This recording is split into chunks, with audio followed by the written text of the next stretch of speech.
Hey guys, thank you so much for joining me for another interview. I am Pixel Dan, and today I am joined once again by Megalopolis Toys to talk about all things with the premium DNA lineups, specifically the Barnyard Commandos, the new line that has just gone up for pre-sale. Looks really exciting, so we're going to get a good up-close look at that. Maybe talk about some future releases as well. So joining me today, please welcome Ben and Matt Westover from Megalopolis. Welcome, guys. Thanks, Dan. Hey, Dan. How's it going, man? Hey, good to see you again. Great to have both of you guys on here. Yeah, absolutely. It's great to catch up. Yeah, and I can already see the awesome display behind you guys, so I can't wait till we can really dive in and talk about that. But I figured we would go ahead and start off today just kind of talking about Megalopolis and the toy business itself. I know COVID has made things very crazy for everybody. So what can you guys tell us? Like, what's been good? What's been bad? What's been the struggles during the COVID times for Megalopolis? Sure. Well, I mean, obviously the good is we still have record numbers of customers, month over month. We still have record support, record sales numbers. That's been awesome. Can't, say enough good things about our customers, about our fan base. It's just been, an outpouring of support. So our growth has been amazing even throughout this all. And that's been really, fortunate given everything going on in the world. So that's a huge positive. Obviously, the premium DNA line has been a huge positive. The initial launches of Barnyard and first Mad Balls were a big success and are garnering a lot of buzz as well for the upcoming lines, which Battletoads is the next line coming up in October, and we'll get into that a little more. But we're really, really thrilled about everything we're doing there and everything in the pipeline. Yeah, premium DNA the response has been awesome. We brought on a bunch of new higher profile licenses that we're going to be announcing for 2021 and expanding the line dramatically. Distribution is growing for the line internationally and in the US both. So availability is getting wider and wider, more penetration into more doors. So all that stuff is super exciting.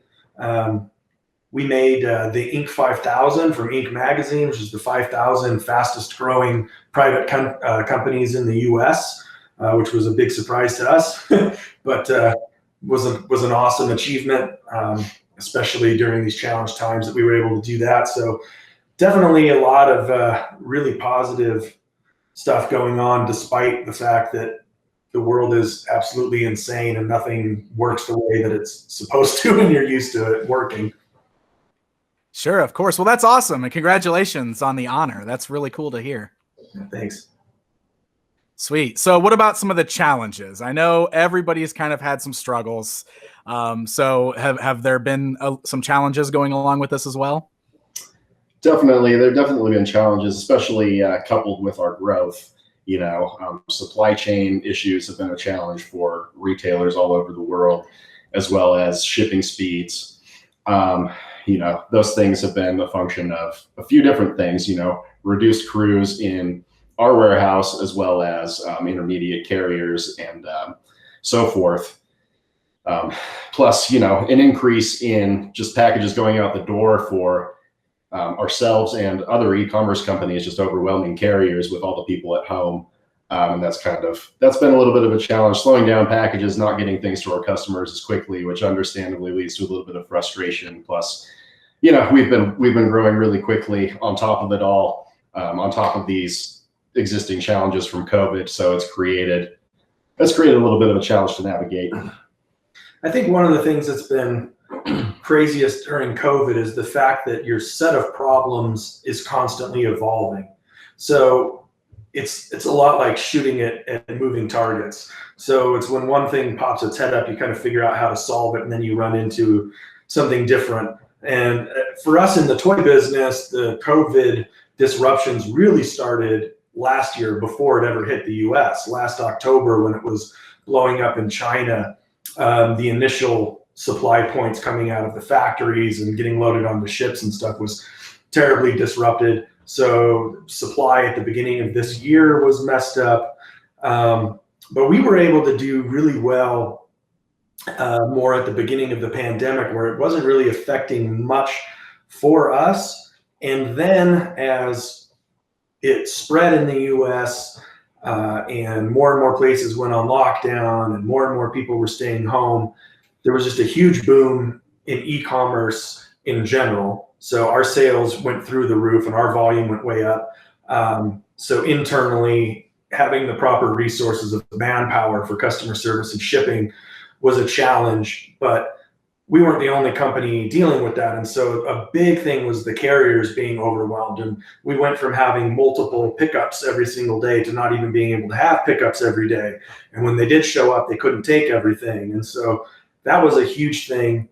And we really had to work to kind of overcome that. And once we found the solutions to that, then a different set of problems presented itself. A lot of our systems, the way they're set up and built on top of each other, rely on different spots along the supply chain to work smoothly. And we had big issues with disruption in California. That's where all of our product comes through because we're a West Coast company. Everything comes in through the Southern California ports. So when they had more disruptions down there, that slowed down our shipping partners there, which is a big part of new releases, hot off the truck product. We have that stuff set up so when it comes in through port, it gets billed and out to customers immediately so we can try to be faster than our competitors. And when that stuff got stuck, that was a huge nightmare. That stuff was delaying packages several weeks. We've had to kind of work around that and start bringing freight from California to our Salt Lake headquarters and shipping it from there so we could try to catch it up. But now there's fires all over California. It's just one thing after another. So good news is I think we've learned a lot about the minutia of supply chain and where different pinch points happen and different disruptions can happen so that we've been able to develop a new operating system from top to bottom that's going to make us better than we've ever been before and better than anybody else is doing it in the industry. So it's one of those things where we're turning that negative into a positive. Matt can tell you a little bit about some of that stuff we've been working on. Yeah, we've been taking a lot of consumer feedback, not just regarding our shipping, but regarding our tech, everything regarding the user experience on our website, our checkout systems, our payment plans that have been really popular, but how can we take those and improve them even more? So it's just going to be a total rollout top to bottom. It's going to be basically a new website. We're also going to overhaul our shipping system as well to bring on some supplemental help with some third-party carriers in addition to our in-house carriers, that sort of thing, to increase our capacity and to increase our speed. So, before the end of the year, it's going to be a much improved experience top to bottom. And it's going to be not just the experience that people have come to expect from us, but a much improved experience. That's awesome. That's awesome. Well, it's really cool to kind of hear some of the challenges behind a lot of this. I know sometimes it's hard to kind of realize just all the layers that happen within a shipping process and all of that sort of thing. So it's cool to kind of hear how it's happening and the things you guys are doing to try to improve it along the way. And it's always cool to hear that you do acknowledge like people are having some shipping delays, and it's cool to see that you guys are addressing that. So thank you guys very much for discussing it here. I think that's really cool.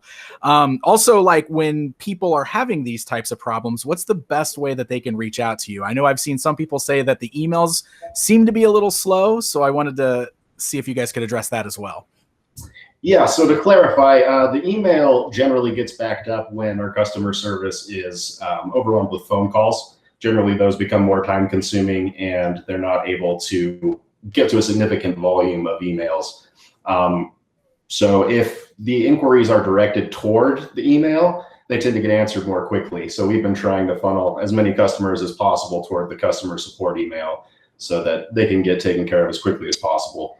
And those are definitely related problems. I mean, when shipping is running fast and your order goes out the door within 48 hours or something like that, you don't really have a lot of reason to reach out to customer service unless your package arrives damaged or something like that. When stuff starts running behind, especially when it's the hot, brand new stuff that people want right this second, and they're not hearing what's going on with my package, that sends the volume of inquiries through the roof, and then they can't answer emails as quickly as they would like to, and then people get concerned because they're not hearing back, and these things tend to snowball. So that's one of the things we're certainly working at with rolling out our new processes. Not only what Matt was talking about with our partners, we're actually going to have different ship points around the country with multiple warehouses, so that everything will be able to ship within 24 hours. That's going to cut down the need for customer service inquiries a lot, and it also gives flexibility to work around various disruptions that can happen regionally, where if one part of the country is more affected than another, you can move and pivot accordingly, whereas right now we've been stuck a lot because everything is on a very specific supply line in the West Coast. So that's a big part in that, is just being able to deliver initial service better up front. And then customer service, we're also onboarding an entire new customer service program as well that's going to roll out at the same time as the new shipping protocols. So for the month of October, we're really dialing back and scaling back the amount of stuff we're doing as far as inventory we're bringing in and new sales we're making, to be at the bare minimum so we can spend October catching up every delayed order and every backlogged email. So like realistically, over the next 3 weeks, it's probably still going to be a little frustrating waiting on a response to email. You will get it. But when we get to the other side of that 3 weeks and plow through that, everything will have shipped out and be caught up. Emails will be back to normal, and then we'll be ready to make the big announcement of how all these new pieces are going to work for the holiday season, so that during November and December, if you order from Megalopolis, the shipping is going to be as fast as Amazon, but still have the quality of packaging care we put into it, and an expanded customer service team that will be able to scale with our growth and any potential challenges. So it was about more than just getting things up to where they should have been already before the disruption. It's about what long-term would even be better and allow us to continue to grow at a fast pace. Growth is always a challenge, because when you do twice as many sales in one quarter over the next, you need more shipping guys, you need more customer service guys, and that means they have to learn, and they're going to make mistakes. And so you surge ahead and you fall back a little and you surge ahead. So we're putting these processes in place for consistency, so it's top notch every time, not just most of the time. Right. Scaling up your sales amplifies everything about your business, including its imperfections. So we've definitely had a chance to address them and fine tune things and kind of game plan what we can do better on a go forward basis. Awesome. Well, hey, it's like you said, Ben. I mean, it's like one thing after another. That's 2020, right? Like that just kind of seems like how this year has gone. So I think it's good that you guys are acknowledging and doing the best you can to improve your processes. I mean, a business, especially when it's growing, it's something that you're always working on, right? You're always fine tuning it, always trying to find ways to improve things. So I personally really appreciate you guys breaking this all down for us and having this discussion with me. So thank you guys for that. Yeah, I think absolutely. Yeah, thanks for asking too, and giving us a chance to talk about some of that stuff, because we're collectors too. We got into this because we love this stuff, and we deal with it on our own personal collectibles too. So when people get mad about these things, we totally get it. It's the same stuff that frustrates us. It's just, I think our responsibility as a company is to solve the problem and just give people a better experience, because no matter what's going on in the world, there's COVID and there's fires and there's all this crazy stuff that's happening. If you place an order, you don't really care about that stuff. You just want it to show up, and totally. You want it answered. So that's our job, is to figure out how do we do that no matter what's going on in the world. And I'm super excited to be able to roll out all the new changes. People are going to be stoked on them. Awesome. Very cool. All right. With all that being said, why don't we really get into some fun stuff? Because you got those Barnyard Commandos back there, and I want to know all about them. So let's do it. Let's jump into this. Tell me about Barnyard Commandos. Yes, let's talk about Barnyard Commandos. So we've got the Wave 1 Paint Masters here. Pre-orders are up right now on premiumdna.toys and also, of course, megalopolis.toys in the app. They'll be more widely available after the 15th. Big Bad will have them up. They've been doing great for us with the Mad Balls, and a bunch of other partners will have up pre-orders too when our pre-order window closes. Yeah, that's awesome. I do want to make sure people know about that, because I know when Big Bad Toy Store put up the pre-orders for the Mad Balls, I saw so many people very confused by that. But you told me, Ben, in our last interview that you would be offering those not just through Megalopolis, but through other partners as well. So that is a thing you guys are doing with these, right? Correct. They're not direct-to-consumer exclusive. Right. There's going to be benefits to buying them from us. Like you're going to get them first if you pre-ordered them through us. We're going to include little extras along the way and things like that. But definitely we're making them widely available for sure. I think people have this weird idea that like the toy stores should all hate each other or something. Like when people saw them on Big Bad, they're like, "Oh, why? You guys are friends?" I'm like, "Yeah, we talk to Joel all the time. Like, we love those guys.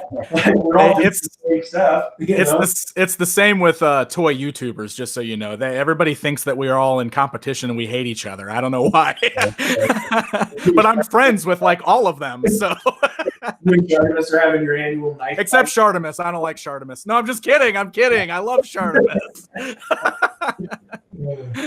Yeah, man. So, pre-orders are trucking along and going great. Response has been awesome, and they just came out so good. I mean, we talked about it before. I'm a huge Barnyard fan. I grew up on them. It was one of the first licenses I wanted to go after, and James Vermin was really involved with art direction on these to make sure we got his original vision for the characters dialed in. The entire wave was sculpted by Brody Perkins. Also known as the beta male Brody Perkins. You'll appreciate me saying that on camera. And I have to say, like, it's a really messed up thing to do to a sculptor to dump an entire wave of figures on them. The fact that he did all 4 of these is insane. But man, he just killed them. And the accessories are top notch. So I'll get into showing them all here to you. Also, this barn diorama that we had for our commercials. Shout out to Crashbox Customs and Christopher Pinkerton, who made that for us. They do all the dios that you see Mezco use at Comic-Con and stuff like that. That's awesome. Yeah, so he'll be making cool stuff for us too. So you guys are anticipating all the questions you're going to get about that being released, right? Like everybody's going to want that as a playset.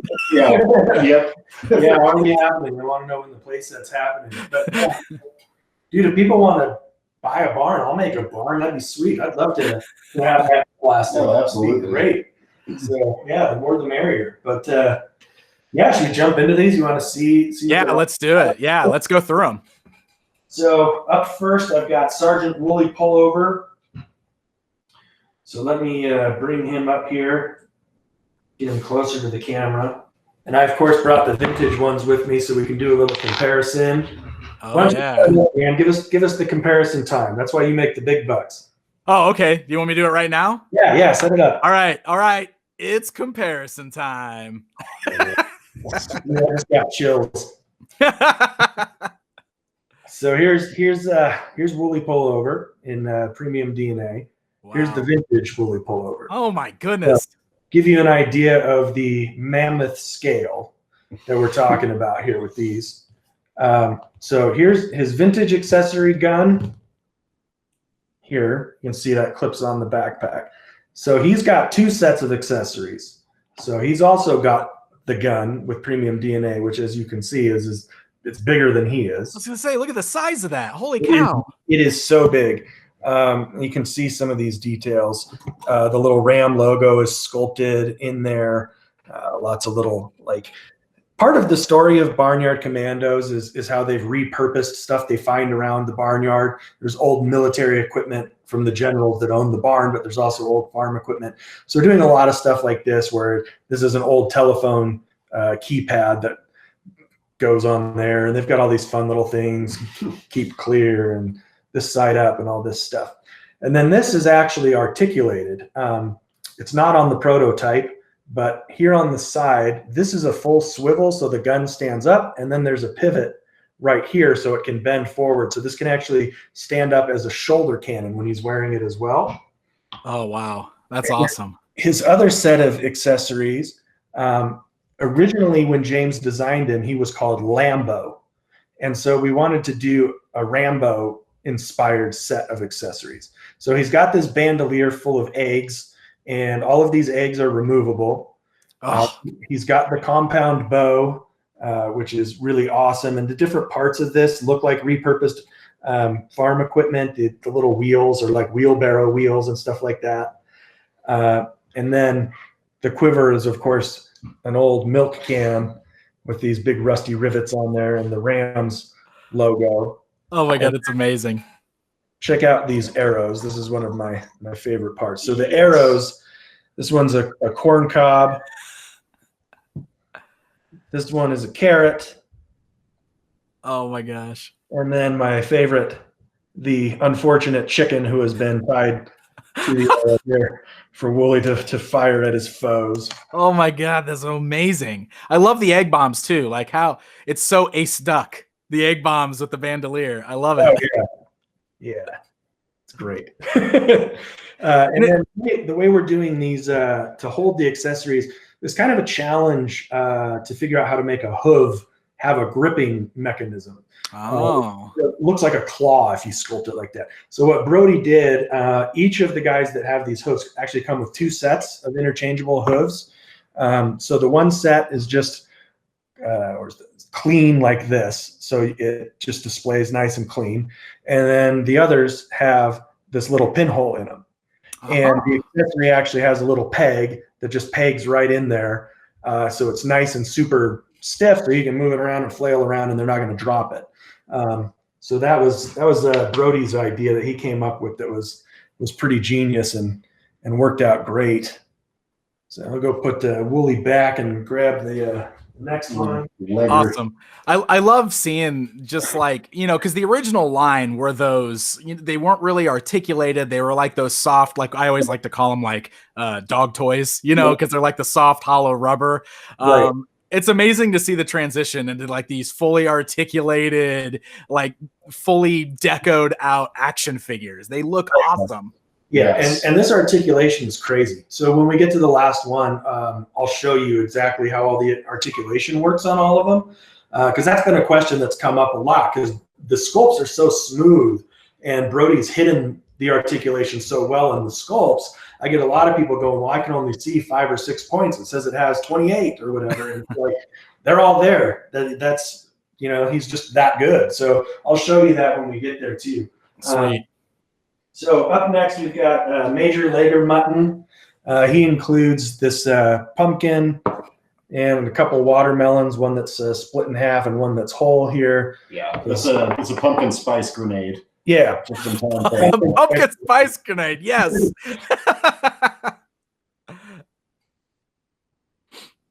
And this dude is amazing. Wow. Let's see if I can try and just show you the detail on this face. It just makes me so happy. It's incredible. So the original, let me grab. Here's our original Lager mutton here, and we'll back them up. You can see he didn't stand much of a chance going up against the new one here. That's amazing. Oh my God. Seriously, looking at the old ones compared to these giant new ones is mind-blowing. They're so great. They're so big and hefty. Of course, they've all got their rank insignias on their shoulders too, for their military rank. And then let me take this missile launcher off and show how this works. I'll set him down. So the old one, this was all one static piece. And this actually has a hinge in it. So it can sit flat like the old one, or you can aim the missile. Nice. You can also set it down. If I set it down, I don't think it'll show on camera, but you can set it down as a freestanding missile launcher too. And the missile comes on and off and plugs right on there. And then the detail on this is just insane. Like this is all, kind of these giant rusty screw plates. Like they've put this missile back together, and then the launcher again's got the Rams logo sculpted into it there. Andrew Kramer came up with a lot of these neat little things. Like this is the rocket assisted missile RAM, RAM, and some of the other, you'll see some other little cheesy things like that are just fun. And then there's these little pig snouts on the side to count the number of porks he shot down with his missile launcher there. And I love it. Just the paint on this thing, if you can see, like just the aging and the rust and patina it has to it. These paint apps are just immaculate. Props again to Jason Wires and JW Productions. They do all of our print and paint, and there's just nobody better. I mean, this paint is just, I've never seen anybody be able to do this kind of work on prototypes. Just it's gorgeous. We talked about that even with the Mad Balls too, just how good those look. And you talked about then like how the plan is to get as close as possible to that on the final products, right? The production pieces. Yeah, and that's going great, by the way. Mad Balls are very far into production right now. And we have some updates on the site if people want to check that out. There's a video with an articulation test so you can see how all the parts move. There's a tooling grid, which is really cool. It shows how all the pieces break down in tooling. That kind of stuff's always interesting to me. Test shot images of each figure. Yeah, so those are going into tooling this coming week for fine tooling. So they're far along. But yeah, the paint work is like they're matching it perfect. They're not happy about it. Like, do we really need 5 deco hits on each hand? And I'm like, yeah, we do. Quit complaining. That's amazing. That's amazing. No, that's really cool. I mean, that's what makes these stand out as a collector figure, right? Because a lot of the mass produced, stuff at retail doesn't necessarily have 5 deco hits per hand, like you just said. Right. I mean, that's always one of the first things to get cut. And if you're talking about, selling toys into Walmart and your Hasbro or your Mattel or whatever, everything with Walmart is cost. Everything. And so it's get the price down more, get the price down more. Well, where can you take it out? What you lose are accessories, deco, points of articulation. Those are the things that go. So for us, it's like, man, I want all that in there. It's the kitchen sink. Like to me, paint is everything for accentuating a sculpt. I mean, you've seen some of these guys that do customs that take like action figures and dolls that look nothing like the actor and are terrible. And when they repaint them, it's like dead on likeness. Like you can tell that the sculpt was there, but the paint never really brought out the proper details. Yeah. Exactly. Yeah. So to me, that's a big deal. Like I'm all about paint. I bang that drum all day long. So now we're moving into the porks. So this is Corporal Hyon de Hog. He bring his weapons over here. And he comes with a ton of stuff. So I got to get all this over here. So here he is next to his vintage counterpart. Oh, bring him up a little bit. Yeah, look at that. Oh my God, that's amazing. Yeah. So we call this the Say Anything rocket launcher. This is how porks get their girlfriends back. They stand outside their windows with rocket launchers. So anyway, here he is. He's one of my favorite sculpts. Just this eye patch and this grimace, and just incredible. And he's got the insignia there, and then this bayonet, that was the idea of James Groman. And we put all these veggies on there, so not only can he fight with it, he's got a snack on the battlefield. The little hilt here is actually a pig head. I don't know if you can see that on there, but like just the detail on it's really, really cool. Yeah, so that's an accessory the old one didn't have. And that's the same thing as Wooly. He's got the interchangeable hoof, so that's just pinned right into the hoof. So that stays right there. Now you saw on his old accessory how he held that thing above his head. He can do that still, but we also wanted the ability to make it freestanding. So here is the giant missile launcher in this form. And what we've done is obviously we've used this old tire and rusty axle that the piece can clip on top. If I take that out, you can see that's a Dunslop brand tire. Awesome.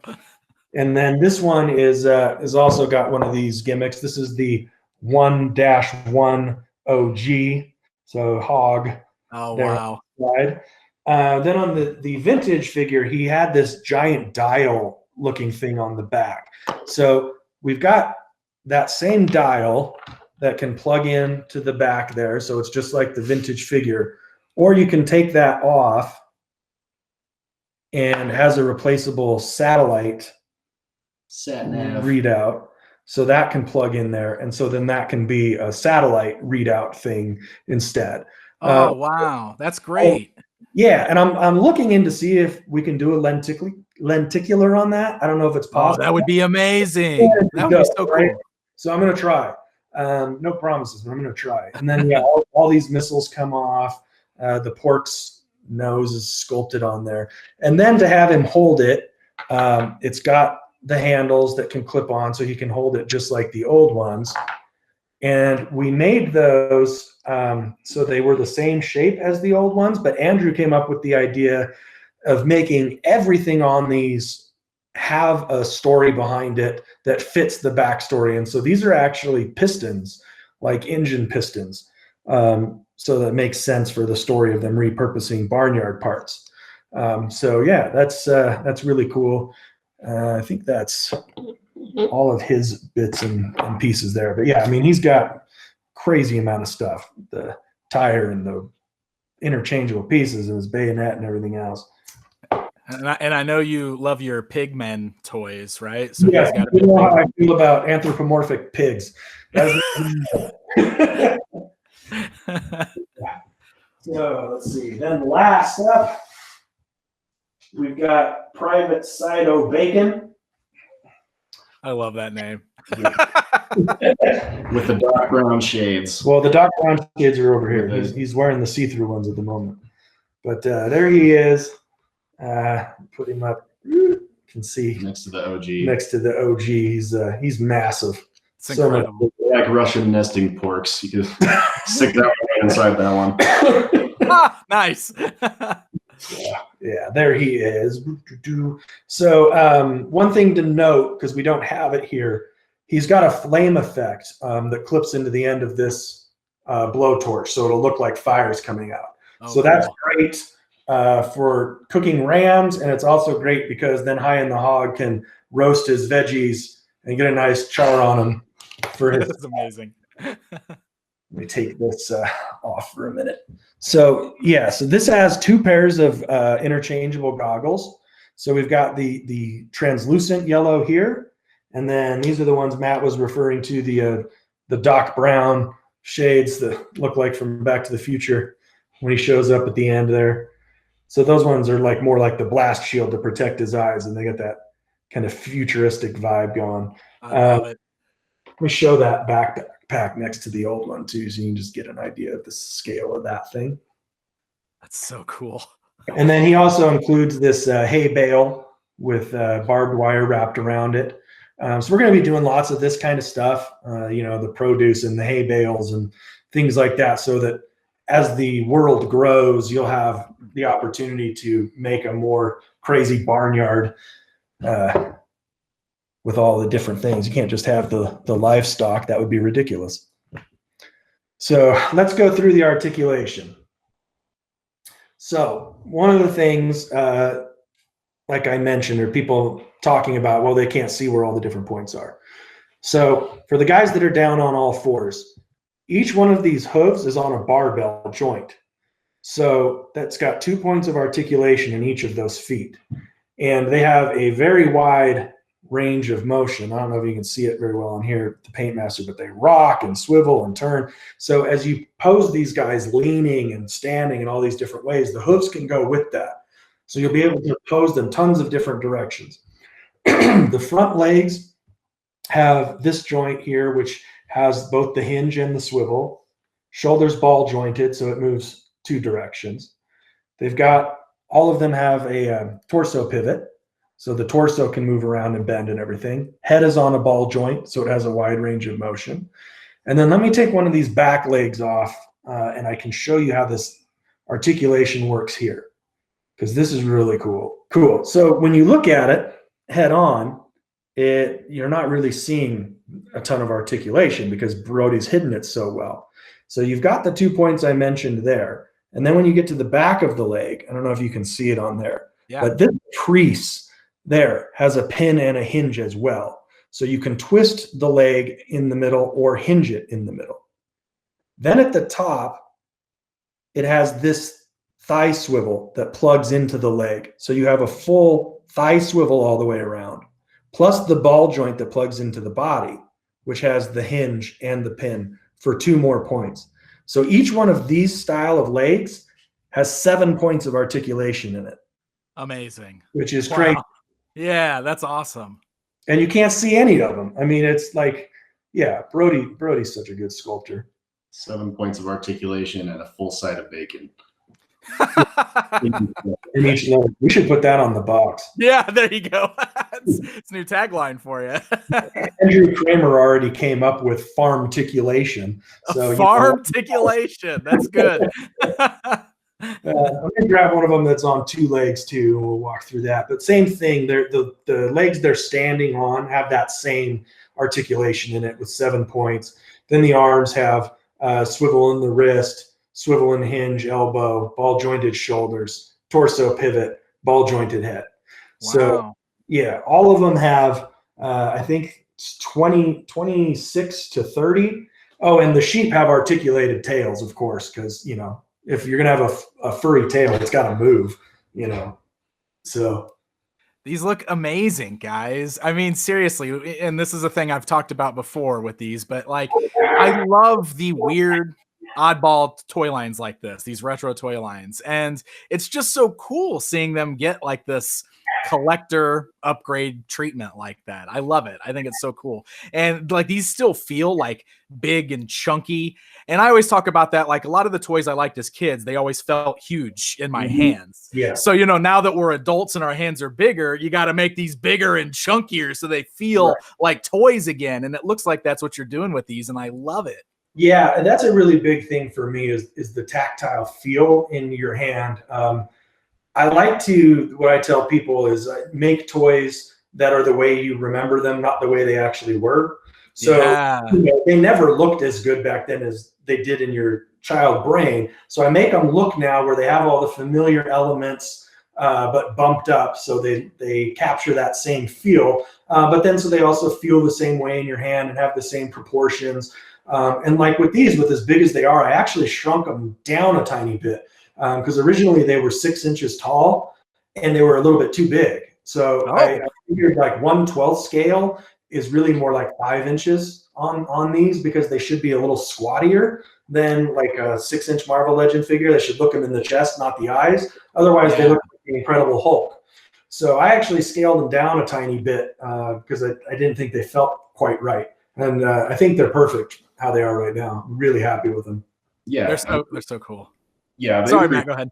No worries. The increased scale is awesome. It allows us to pack in all the hidden Easter eggs that, Ben walked us through, the hidden writings here and there, the various components of the accessories being different farm pieces. The more you play with them, the more you discover, which is how they're designed.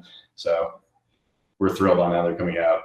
They're so fun. They're so fun. And we talked about before too, how this is like one of James Groman's earliest like concepts, right? Yeah, like, he was very straight out of art school, the first thing he did. Yeah. And it's so cool that he's involved in this project, just like with Mad Balls. I think that's amazing. That's so cool.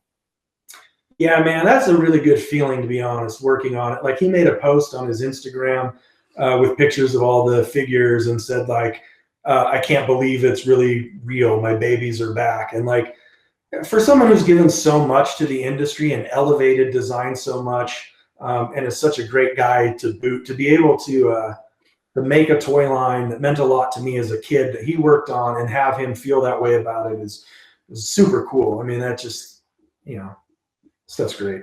That's amazing. That's amazing. All right. So these guys are up for pre-order right now, correct? Yes. Yes, absolutely. And what's the planned shipping date on these? So they're spring also. Right now, if everything stays on schedule, Mad Balls should be shipping mid-February to early March. And then these would be shipping like probably early April to early May, somewhere in that window. Very cool. And I don't want to get too far ahead, because I know that there's a lot that you're working on. You're kind of like alternating your months right now with different lines, but this isn't the planned like stopping point with Barnyard Commandos, right? You definitely want to do more stuff going forward. Yeah, no, definitely. Not only all of the original figures, but there's also a wave of never produced figures we want to do. And awesome. James and I have actually worked together to develop a comic. We call it the Alpacalypse. That's got an expansion story because you can strap rocket launchers to a lot of livestock besides sheep and pigs. So we've developed a chicken team and a cow team and a llama team and a horse team, and we've got a bunch of stuff. So if the line performs well enough and people get into it, definitely look forward to some of that stuff and some deluxe scale stuff like a big bull and a big Clydesdale horse, and we got some cool stuff that we want to get done. So, man, that is incredible. Holy cow. Well, I'm excited. I am really excited to see these guys. Seriously, it's just totally my aesthetic. I love stuff like this. So these are looking really, really good. Yeah. Thanks, Dan. Awesome. Well, you wanted to talk about something else too, right? I think we were going to maybe get a little bit of a teaser on what's coming up next with Battletoads. Sure. Yes. Yeah. Let's talk about Battletoads. So this is really exciting for me, and I think for a lot of people, because Battletoads has never really had a proper line of action figures before. Like there were some bendy toys and stuff like that, but there's never been real action figures. And they definitely are one of those things that came out of the era where the anthropomorphic heroes were a big thing, but they feel like one of the ones that really stuck and resonated with people, right? Like people still love Battletoads today. There's a new video game out right now. So getting a toy line is one of those things that feels like such a long time coming. Yeah, exactly. It started off as a property that was meant to rival TMNT. I have some of the early ads around my office even. They say things like, next to Battletoads, turtles are pond scum and cheesy stuff like that. Yeah, they took on a life of their own, and now it's remembered as like the hardest video game ever. But it's the characters are really charming and goofy and lend themselves to making awesome action figures. And frankly, it's shocking that they've never been made and that only those bendy figures were made. So we're stoked to be the first ones to do it. Yeah, and we're doing some really awesome stuff with it. We've got like all-star team of sculptors working on it. So like wave one, we've got Aaron Doyle, Brian Beatty, Dan Mitchell, Richard Force, and Ryan Buckaloo all working on it. I mean, it's like who's who of guys in the industry sculpting on this. And the figures are coming out totally insane. And we're, like we talked about last time, we're following the scale of the game. So wave one's going to have 4 standard scale figures, which are going to be like a little below 6 inch or a little above 6 inch, and then 2 end boss scale figures. So General Slaughter is going to be a 14-inch figure. Wow. Is going to be a 12-inch figure. I actually sent you a work in progress of the sculpt of General Vermin. You can show him on the screen whenever. Yeah, absolutely. I'll put it in the video so everybody can see it. Cool. And yeah, and that's a 12-inch figure. And then the other 2 I sent you over. Of course, I got the Pigman in wave 1. Wasn't going to sleep on that opportunity. Of course you weren't.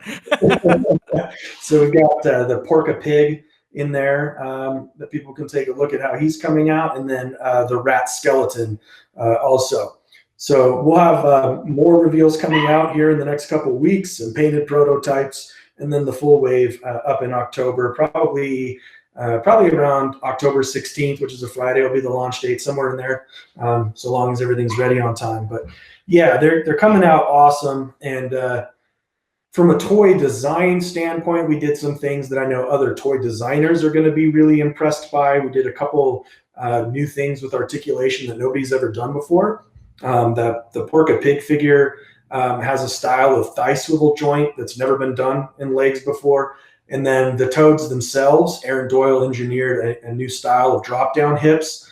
They're similar to like what Hasbro is doing in the Power Ranger Lightning collection or the G.I. Joe Classified, where that has a wider range of motion than the standard hip joint, but he's even elevated that more.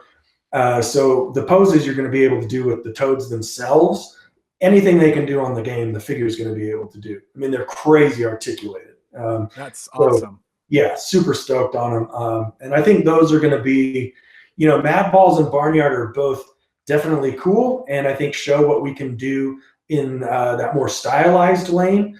Battletoads is going to show people just how capable we are of high-end action figures, and I think going to be a real crown jewel for us in showing people just how good the premium DNA line is going to be. They're just next level.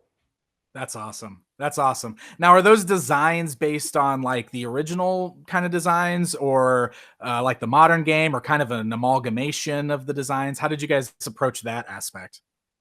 Yeah, so we have the rights to all of the above, but we're starting with the originals, which, you know, we grew up on and we know and love. But we have the rights to the new game as well. So I guess we'll see what the future holds. Oh, cool. Yeah. That's awesome. That's awesome, man. We want to do it all. So yeah, we're going to do it all. I love it. But yeah, we spent a lot of time working very hard playing the video game, which is very hard work. Working very hard. I love it. Research. Yeah. Get the kids out while we're playing the Nintendo. Like, this is very important. Get out of here. But yeah, we took sort of all of the key elements that make the characters who they are across the games. A lot of influence came from like Battle Maniacs and Arcade, because it's like the more elevated artwork than the earlier pixelated stuff. Sure. Yeah, we got all that stuff, and a lot of alternate heads and clip-on pieces and things to recreate things from the game. Like the General Slaughter figure has 3 heads. He has one that looks like the artwork when he's shown on screen in between levels, one that looks like he does in the level, one that's battle damaged, like in the game when he gets his tooth knocked out and stuff. The General Vermin figure's got 3 heads, one where his eyes cut out like in the artwork, one where he's got an eye patch like the game, and one where he's making a crazy face, which in Battle Maniacs, there's a thing where the Toads, the way you beat that character is they grab him by the nuts and squeeze him, and it makes his eye pop out, and then they so we sculpted the eyeball bulging out, crazy face. So you can oh my god!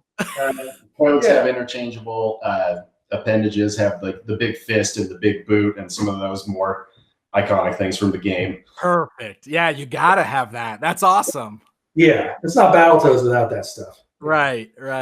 Man, these sound exciting. I can't wait to see more for sure. Definitely. Yeah. Yeah, we're excited to show it off. Sweet. And you said October-ish is when we're gonna be seeing more, and when the pre-orders are going up? Yep. Yeah, mid-October.